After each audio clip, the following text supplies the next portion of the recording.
Here we got is this a dude right here? You know what I'm saying? This is a dude right here. And this be pissing me off straight up. Because they're gonna still have the kids drag story hour, right? Story time, that's what they call it. Drag story time. And yeah, this be pissing me off, man, because it's like they have these guys come sit on stage, right? This dude. Now, typically at drag or at story time, not drag story time, typically at story time, it's like this is when like a woman sits down on a chair, an older woman usually. When I go to like the library or something, and they're having regular old story time, it's like this has always been a woman sitting there read the story. But now, instead of having a woman read the story, they get these dudes who dress like women and, put on a ton of makeup, looking all kinds of crazy, like just devilish monsters. And they have this guy go read the story to the kids. It's like, well, hold on, that's grandma's job. You know what I'm saying? Like, so this to me, this is total hypocrisy too, because it's like these folks are the one who coined the term war on women, right? That's what the left was saying. There's a war on women. Women are being pushed out of the workplace. Yeah, by who? We got drag story time. You're kicking grandma out of the seat. So then you could have, 300, 400-pound Larry, with a breast implant come in and read T.O.'s tutu. You know what I'm saying? So it's like, damn, you got so much for you guys caring about there actually being a war on women, because you guys are kicking women out of their places. You guys are taking away women's safe spaces, having guys go up into their bathrooms, having guys go up into their locker rooms to play sports with them, get naked. So it's like, who is actually the one? Is there? Yeah, there is a war on women, and it's these trans activists who were at war with them. And that's straight up. This is the guy who's running the child drag show. Okay, this is his life's work too. Check this out. His post. The coolest thing happened today. This lady and her kid, about 9 or 10, came in today, and her kid kept staring at me, and she kept looking at me weird. I was confused. Then she looked at my name tag, and a huge smile came on her face. OMG, I follow you on Instagram. My son loves your makeup. We saw you at Pride, and you looked beautiful, and you were so kind. I was so shook. Her son turned really red and smiled at me. He had me do this makeup the other day after seeing you. At this point, I was shaken, like to the core. So this guy who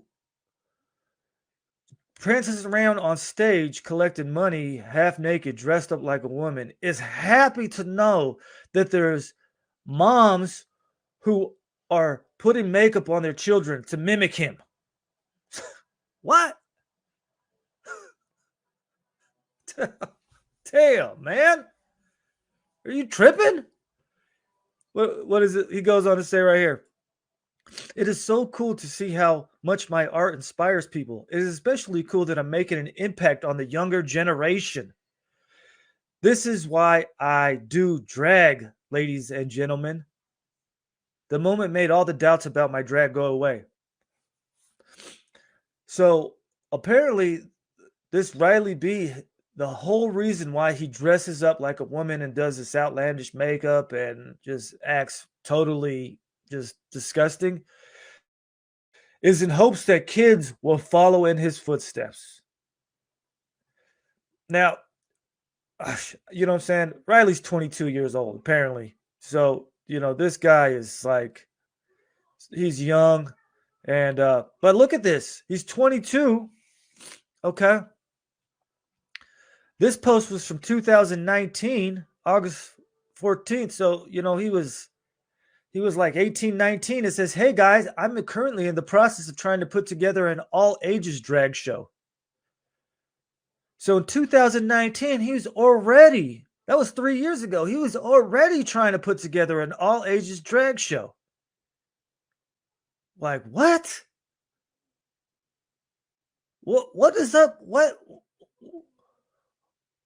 Yo, man, something is happening to people at a young age, and they're feeling like, that they're getting messed up, man, and they're probably being sexually traumatized, and um, they're being sexualized. They are by media. They're being constantly given all of this, hypersexuality, and it's messing up people's brains, man.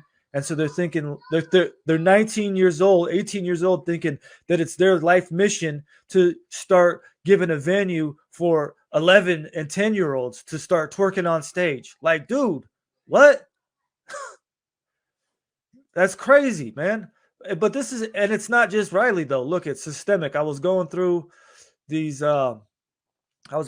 comments, and once you know, the genitalia commented, if you need to talk to someone, my DMs are always open, especially coming from someone who's going through the same things.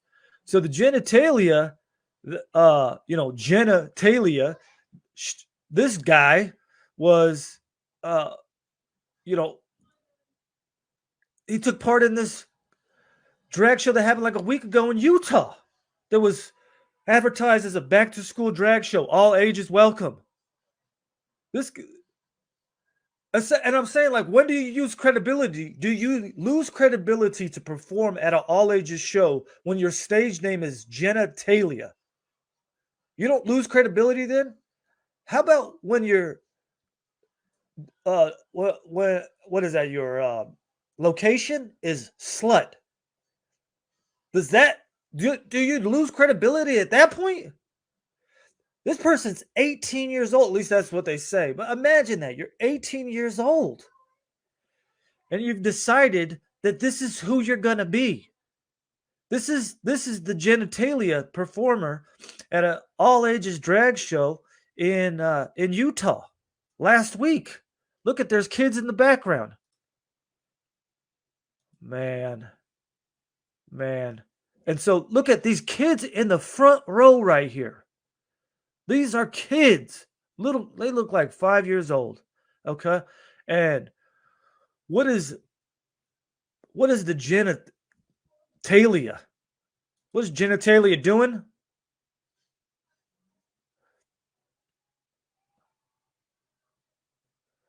Yeah, so they cut that off there. But on the extended version, what happens is right at the end, when he jumps on the floor, he lays his back down and exposes his crotch entirely to the front row. That's what's going on.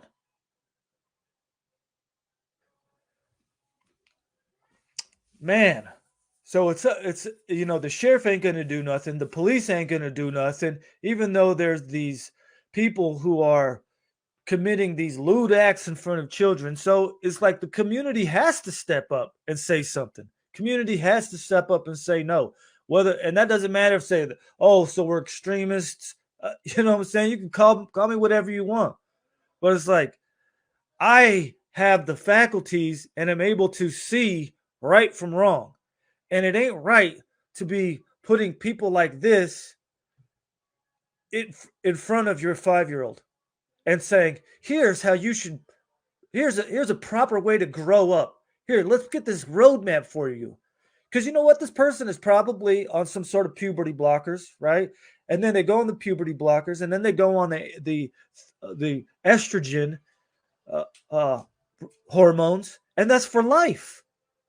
So these people who do these, transitions, they have to be taking these pharmaceuticals for the rest of their life. Is that the path people want to send kids on? Is that the path the city of Boise wants to illuminate and say, yeah, let's get our kids going down in this direction? You're damn right it is. Because these people are sick, and these people are Marxists, and part of their Marxist ideology is to destroy the family unit so that the state can step in and be the almighty and rule with totality, have a monopoly. And so they use these scenarios where they get people doing the gender bending and the that's going to break up a family, and the homosexuality. You know what I'm saying? It's going to break up a family, and so they do this. They use these as vehicles to get their Marxist agenda pushed through, and they want to cause massive confusion, and they want to have the people continually traumatized so that they can have this trauma-based mind control going on too, where there's just people are so confused and so traumatized and so on edge all the time that they don't have their feet on the ground. And that's why you see them being able to shift from this thing to the next thing, right? From the COVID to the Ukraine, back to the COVID. So, man, that was a nice little rant. I'm turned up right now.